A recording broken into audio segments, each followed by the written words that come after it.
So, you finished up Valhalla, or maybe you just want to explore somewhere else than England, and you're taking a look at some of the DLCs available for Assassin's Creed Valhalla, those being Wrath of the Druids, Siege of Paris, and Dawn of Ragnarok. I'm here to help you decide on which one I think is the best one that you should pick up, and to help you steer clear of any expansion that might not be worth the full asking price. Let's begin with the very first released expansion for Valhalla, Wrath of the Druids.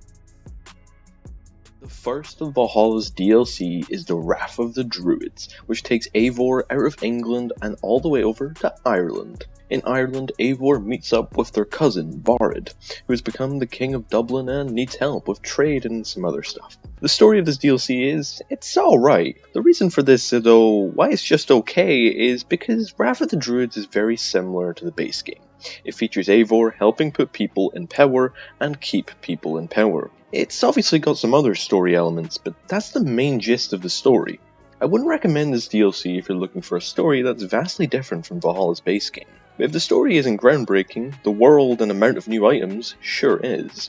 Wrath of the Druids adds 10 new weapons and 6 new armor sets for Eivor to acquire, and some of this armor is really good. Some of this armor is actually some of my favourites in Valhalla that I regularly use from time to time. The world of Ireland is also really beautiful. It looks great with beautiful green hills to the rivers with ancient stone formations in the distance. There's lots to explore and lots of beauty in Ireland.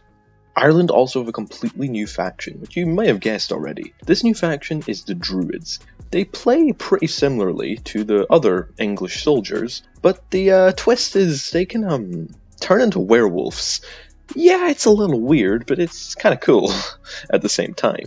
Also, Wrath of the Druids also adds a completely new weapon type into Valhalla, the sickle, and it's pretty sweet. It's got some really cool animations, but honestly it's pretty underpowered. Even at the max upgrade levels, it just doesn't do very much damage compared to any other weapon, and Ubisoft have never buffed it. But it looks cool, I guess.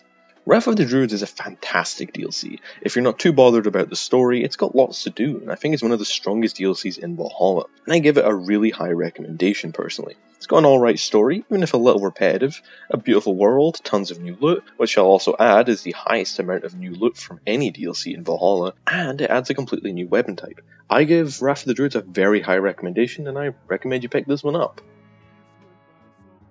The second of Valhalla's DLC is the Siege of Paris, which takes Eivor to France, and I can't believe I'm going to say this, you help put someone in power again. Does Valhalla have anything else to offer other than the help people get power story beat?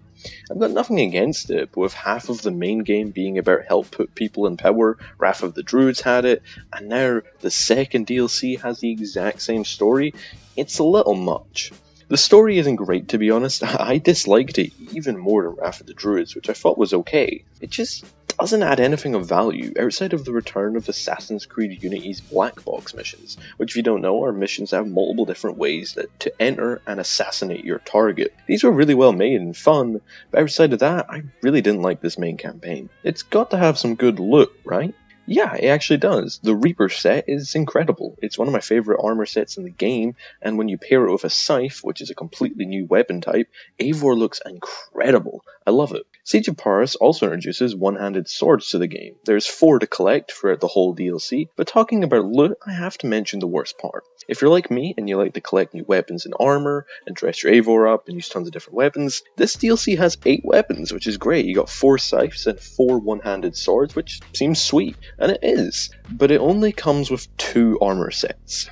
2 armor sets, that's not okay in my books. If I paid £30 or $35 for a season pass, I kinda expect to get a decent amount of content I can use outside of the DLC.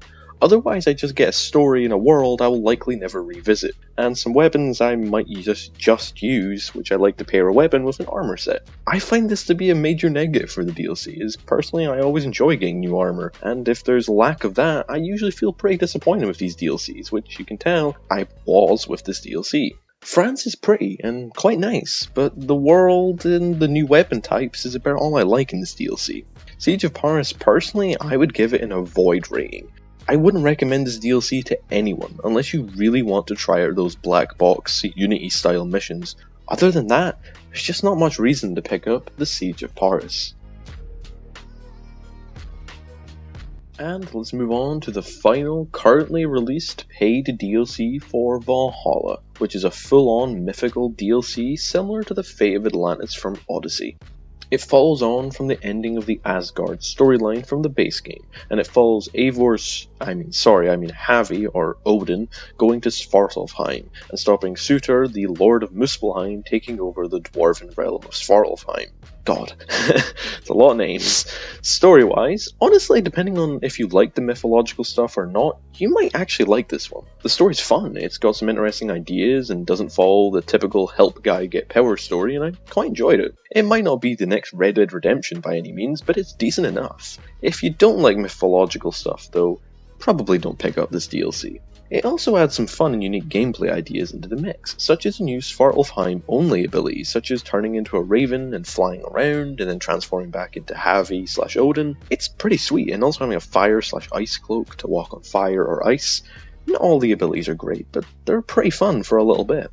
The world is also decent enough, it looks really different than anything else in the game, and I quite enjoyed exploring it as a raven. I've basically used that raven ability the entire DLC, but it still looked quite different and unique. Loot-wise, it's not as bad as Siege of Paris, but not as good as Wrath of the Druids in my opinion. It's got 11 new weapons, including the new 8-gear weapon type, which is, by the way, a two-handed sword reskin, uses the exact same animations, so I honestly never used the 8 gears. But it also has 5 new armor sets, which are alright. The Cursed set is my personal favourite. I'm not the biggest fan of every single one, but I think it's nice armor. Overall, the Dawn of Ragnarok is solid. It's a decent DLC, and I should recommend it to you, based on what I just said, but there's always a catch.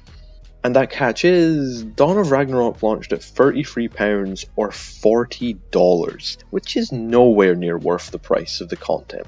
The price point of this DLC is way too high.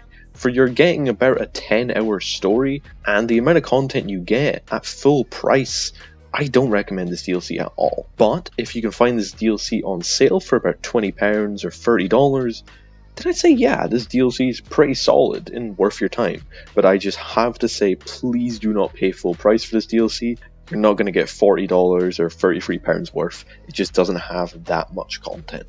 And that's my opinion on all 3 of Valhalla's currently released paid expansions. To summarise, Wrath of the Druids is my favourite and I think is the most worth your time and money. Siege of Paris is the worst of the bunch and isn't worth your time or money at all in my opinion. And Dawn of Ragnarok is great, but just not worth the asking price, and you should buy it on a sale because it's just too expensive for the amount of content you get. I hope you enjoyed this video. If you've got your own opinions or thoughts, feel free to leave them below in the comments. And if you did enjoy it, please give a subscribe or a like. It would be really appreciated, but you don't have to, of course. And thank you for watching, and have a lovely day.